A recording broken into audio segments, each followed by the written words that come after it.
Good morning friends and welcome back to my channel. আমার নতুন একটি ব্লগে তোমাদের সকলকে স্বাগত জানাই। তো আজকে হচ্ছে রবিবার আর এখন বাজে হচ্ছে 7:40। তো আজকে বলতে কিছুদিন থেকে একটু তাড়াতাড়ি উঠা হচ্ছে ঘুম থেকে। আজকেও তাড়াতাড়ি উঠে গেছি, 6টার সময় ঘুম থেকে উঠেছি। কালকে রাতে তো ওয়েদারটা খুবই ভালো ছিল, একদম ঠান্ডা ঠান্ডা হাওয়া চলছিল। ভোরবেলার দিকে ভালোই ঠান্ডা লাগছিল, ওই চাদর গায়ে না দিলে আর হচ্ছিল না। তো ভোরবেলার দিকে ফ্যানটা অফ করে দিলাম, তারপরে এই 6টার দিকে ঘুম ভেঙে গেলো আর শুলাম না, উঠে গেলাম। আজকে এখন তো বাজার চলে গেছে, চা খাওয়া আমাদের হয়ে গেল একটু আগে, বাজারে গেল। আর আজকে বাজার থেকে এখন তো আম নিয়ে আসলো, আর আলু পেঁয়াজ টমেটো ওগুলো লাগবে। আর দেখি কি রান্না হয়, তো এখন আজকে ডিসাইড করা হয়নি। আর ডিসাইড করা বলতে মানে পুরো মেনুটা ডিসাইড করা হয়নি। রোববার যেহেতু আজকে অনেক কিছু রান্না হবে। তো বৃহস্পতিবার দিন ছ্যাঁচা তরকারি হয়েছিল, তো ওটা কিছুটা পুঁই ছিল, পুঁইটা ফ্রিজে ছিল, তো ওটা আজকে রান্না করা হবে। আলু পটল মিষ্টি কুমড়া সব দিয়ে পুঁইটা দিয়ে একটা তরকারি হবে। আর কালকে যে মাছগুলো এনেছিল ওগুলো তো ভেজে ফ্রিজে রেখে দিয়েছি, ওগুলো দিয়ে মাছের টক হবে, ডাল হবে, আর দেখি কি হয়। তো আর পুঁইগুলো কি না ওই বেশি দিন থাকলে ভালো থাকে না, টাটকাই খেতে হয়। তো ফ্রিজে রাখা ছিল, পাতাগুলো কেমন শুকিয়ে গেছে। তো সকাল সকাল বাজারে গেছিলো আজকে, আর বাজার থেকে পেয়ে গেছে আজকে আম। এটা হচ্ছে হিমসাগর আম। তো এই আমটা খুবই ভালো খেতে। আগের দিনের আমটা তো একদমই ভালো ছিল না, এটা গাছ পাকা আছে, তো দেখে মনে হচ্ছে খেতে ভালো হবে, মিষ্টি হবে। আর আগের দিনের আমটা একদমই প্যানসা কেমনই ছিল।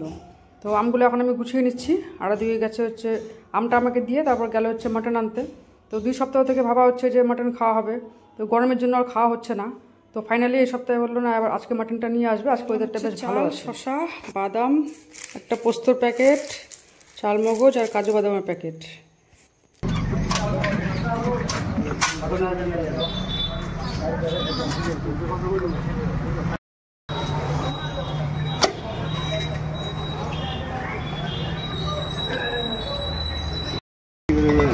দানা কি ওখানে রাখা আছে, ওই দুটো দিচ্ছে।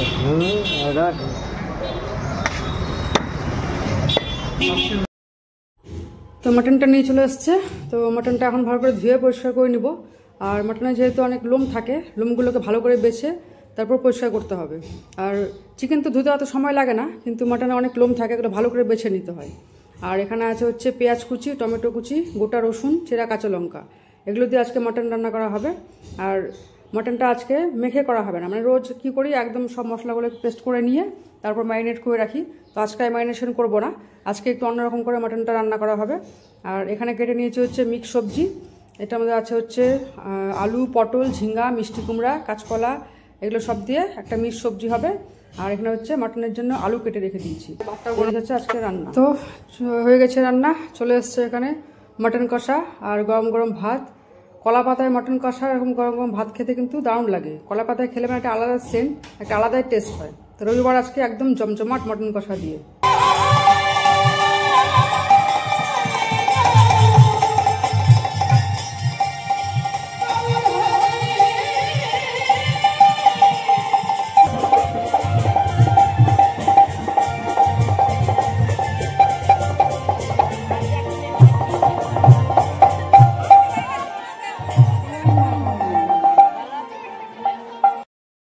তো রাত্রে রান্নাবান্না সেরে চলে এসেছি এখানে কীর্তন দেখতে।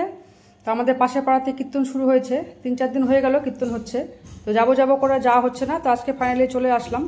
তো যখন বেরালাম তখন একটু হালকা হালকা হাওয়া চলছিল, ওয়েদারটা একটু খারাপ ছিল। তারপর যাওয়ার পর এই আধ ঘন্টার মতো ওখানে ছিলাম, তারপর হঠাৎ করে বৃষ্টি শুরু হয়ে গেল, না হলে আর কিছুক্ষণ থাকতাম। তো এত বৃষ্টি শুরু হয়ে গেলো, আমরা তো কিছুক্ষণ বৃষ্টিতে আমাদেরকে ভিজতেও হয়েছে। ওখানে দাঁড়ানোর খুব একটা জায়গা ছিল না, যেহেতু আজকে রোববার জন্য অনেক ভিড় হয়েছে। তাও কিছুক্ষণ দাঁড়ালাম, তারপর দেখি যে এই বৃষ্টি আর কিছুতেই থামবে না, তারপর আবার কারেন্ট চলে গেল।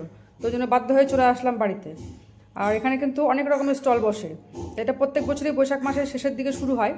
তো এখানে শেষের দিনে যেদিন কীর্তন শেষ হয় সেদিন আবার নয়নায়ণ সেবাও করা হয়।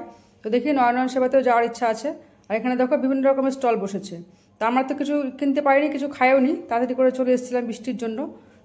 তো ভিডিওটা ভালো লাগলে অবশ্যই চ্যানেলটা সাবস্ক্রাইব করো, ভিডিওটাকে লাইক দিও, আর কমেন্ট শেয়ার করতে কিন্তু ভুলো না। তো আজকের ব্লগটা এতটুকুই। আজকের ব্লগটা কেমন লাগলো অবশ্যই কমেন্ট করে জানিও। সবাই ভালো থেকো, সুস্থ থেকো, দেখা হচ্ছে আগামীকাল নতুন একটা ব্লগে।